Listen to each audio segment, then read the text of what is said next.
Di episode sebelumnya, kami telah membeberkan alasan-alasan penting menurut pemerintah mengapa kita perlu beralih dari kendaraan bermesin pembakaran atau combustion engine ke kendaraan listrik atau electric vehicle.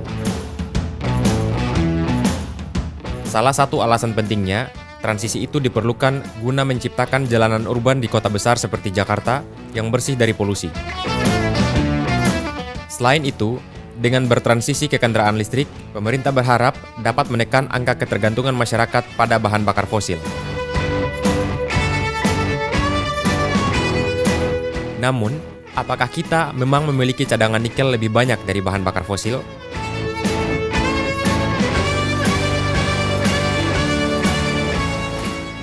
Untuk menemukan jawaban ini, kami lalu membagi dua tim. Saya dan Mas Dandi akan tinggal di Sulawesi, sementara Pak Farid Gaban sama Mas Yusuf akan terbang ke Maluku Utara. Kedua tempat ini adalah pusat tambang sekaligus smelter nikel.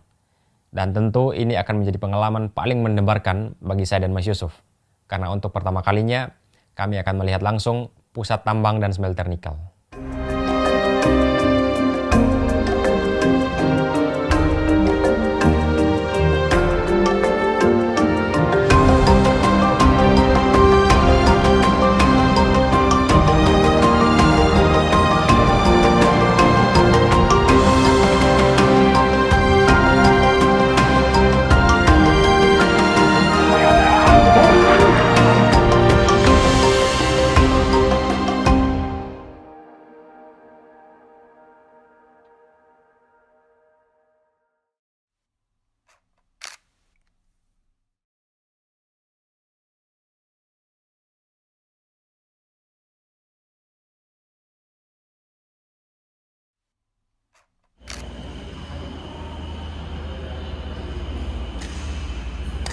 Mana kita, Ben?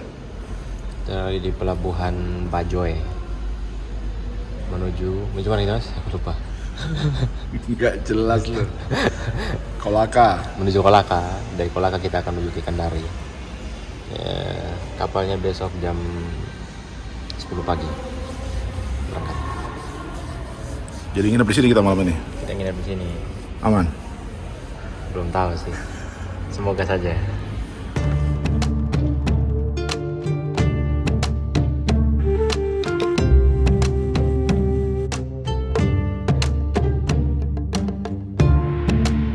Siang harinya, kami berangkat dengan estimasi 7-8 jam perjalanan. Dan seperti biasa, saya menghabiskan waktu mengedit konten selama di jalan.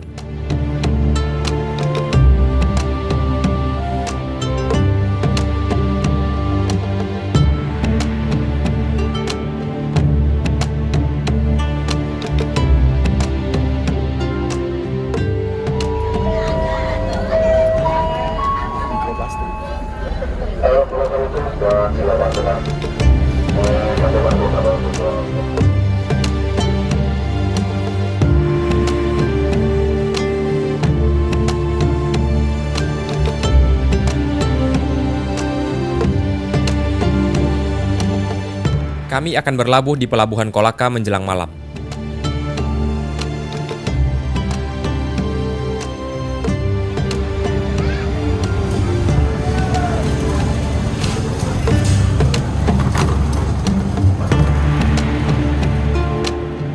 Kami berencana akan tinggal sehari di Kabupaten Kolaka, Sulawesi Tenggara.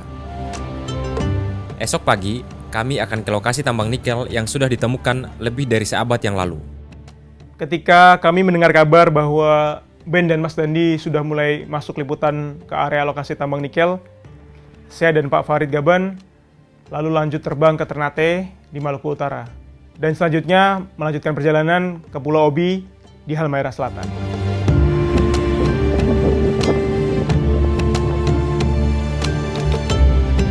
Sebelumnya, saya dan Farid memarkir motor di Makassar.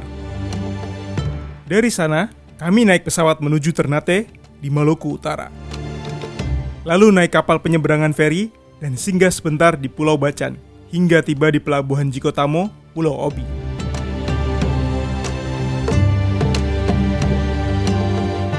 Ini pengalaman pertama saya sampai ke Pulau Obi, dan pertama kalinya juga saya melihat pusat industri pengolahan nikel sebesar ini, yang mana juga di samping-sampingnya Ternyata setelah saya menerbangkan drone, itu banyak banget lokasi-lokasi tambang nikel yang dibuka di sana.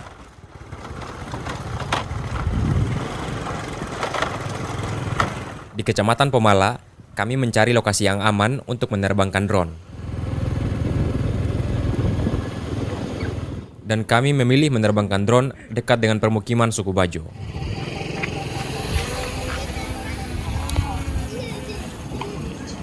Ketika saya melihat hasil gambar di monitor remote drone, saya sangat kaget.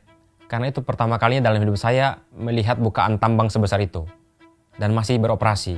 Saya melihat alat berat lalu lalang di sekitaran tambang itu. Besar sekali memang.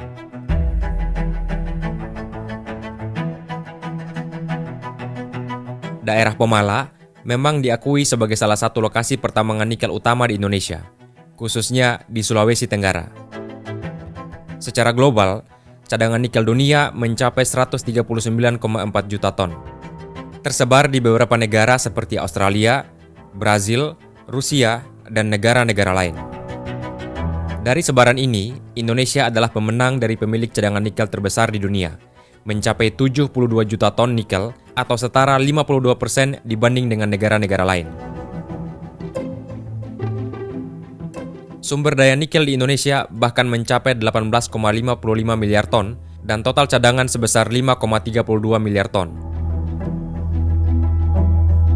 Sebagian besar atau 90% cadangan nikel Indonesia terkonsentrasi di 4 wilayah utama di bagian timur.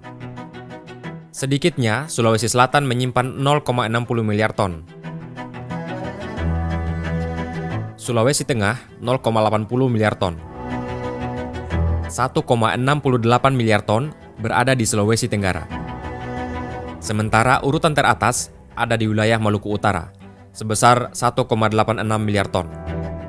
Dan lebih dari 300 juta ton tersebar di wilayah lain di Indonesia. Kami juga mencari lokasi yang aman untuk menerbangkan drone diam-diam.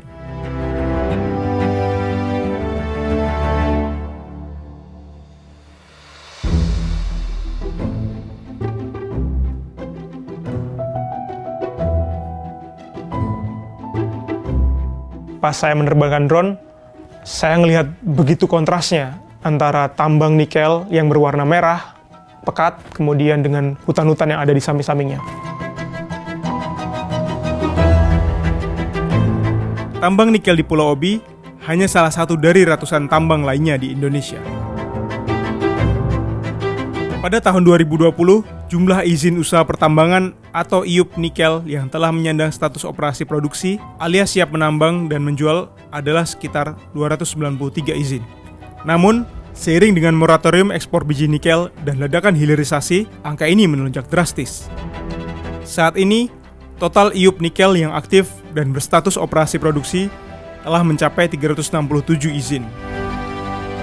Ini adalah lonjakan perizinan yang signifikan hanya dalam kurun waktu 5 tahun.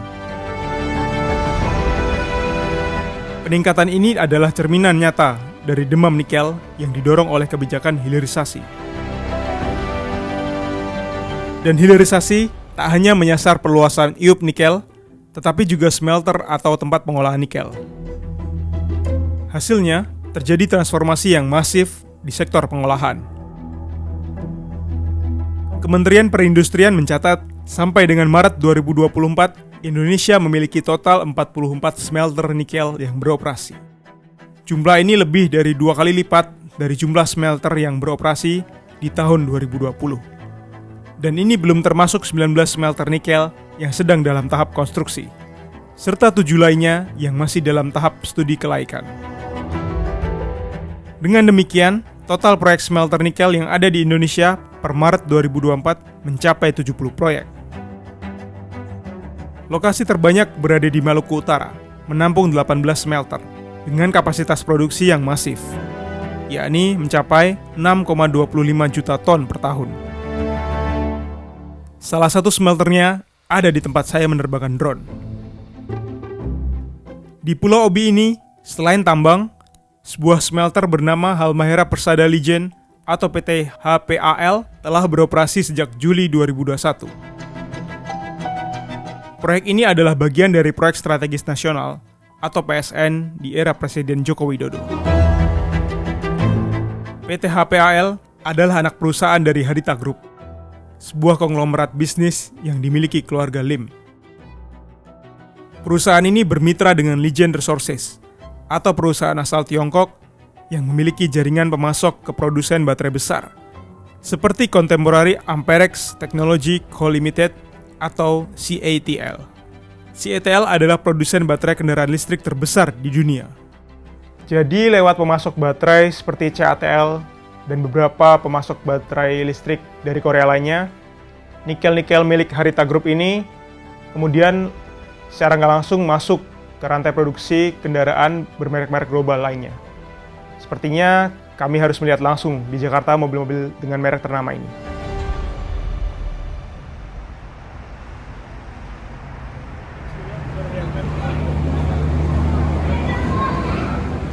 Saya dan Yusuf datang ke salah satu pameran otomotif terbesar di Indonesia bernama Gaikindo Indonesia International Auto Show atau GIAS. Kami tercengang begitu menyaksikan lebih dari 60 merek kendaraan dipamerkan. Terutama saat melihat merek-merek mobil yang punya keterkaitan dengan tambang dan smelter di Pulau Obi. Mobil-mobil ini datang dari merek ternama seperti Toyota,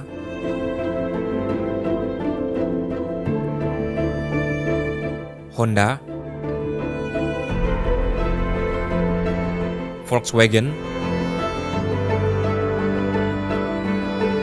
Mercedes-Benz,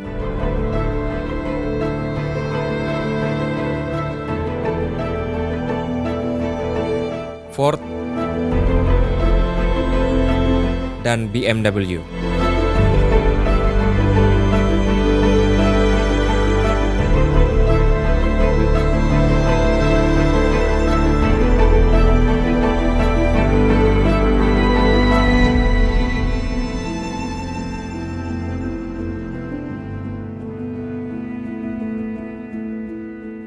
Kami diberi kesempatan untuk mengendarai mobil BMW.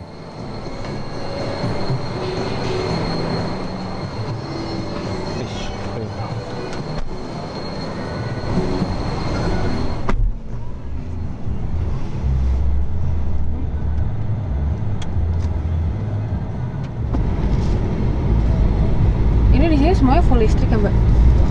Ada yang hybrid nggak sih kalau misalnya BMW itu? Nggak ada. Oh. Ini BMW seri apa, Mbak?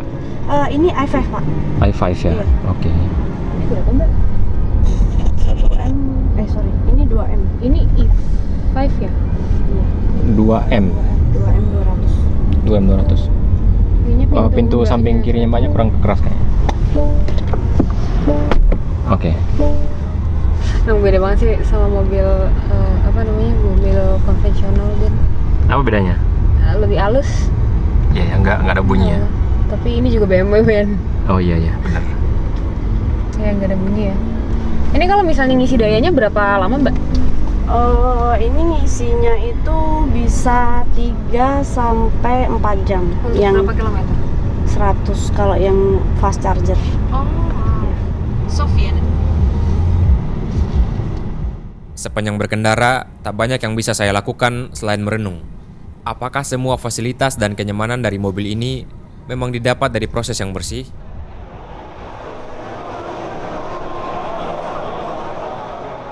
Dan untuk menemukan jawabannya, kami bertanya pada beberapa orang yang sering mengulas otomotif di Indonesia, yaitu Om Mobi dan Fitra Eri.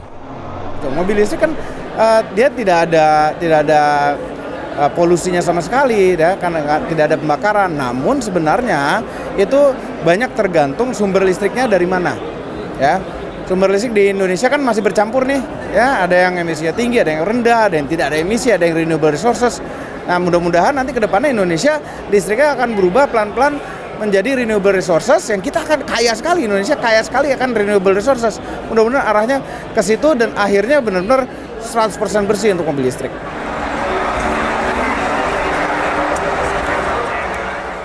Jadi sebenarnya saya orang yang kurang setuju kalau dibilang bahwa konsumen membeli electric cars karena concern ke lingkungan. Buat konsumen tuh simple.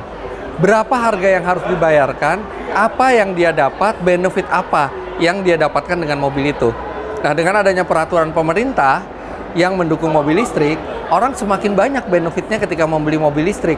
Bebas pajak BBN-nya bebas, biaya balik nama kendaraan barunya, kemudian bebas ganjil genap, pajak per tahunnya 0. Nah, itu semualah yang mendorong orang untuk tertarik ke mobil listrik. Di samping mobil listrik itu tidak ada suara, tidak ada polusi, tidak ada getaran, dan operational cost-nya sangat rendah. Untuk menemukan jawaban pastinya, kami harus mencari tahu lebih banyak lagi cerita dari lapangan.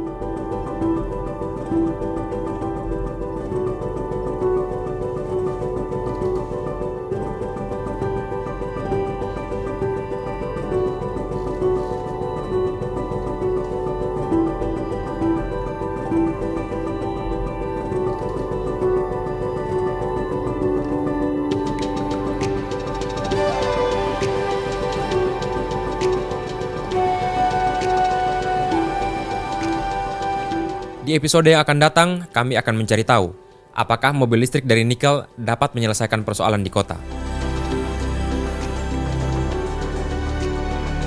Lalu apakah benar mobil listrik lebih baik dari mobil konvensional? Selain menyambangi pulau-pulau yang menjadi andalan pertambangan nikel, kami juga akan menelisik lokasi smelter di Morosi, Sulawesi Tenggara, dan juga di Weda, Maluku Utara, untuk melihat sekaligus membuktikan apakah nikel yang jadi baterai kendaraan listrik memang didapat dari proses yang bersih.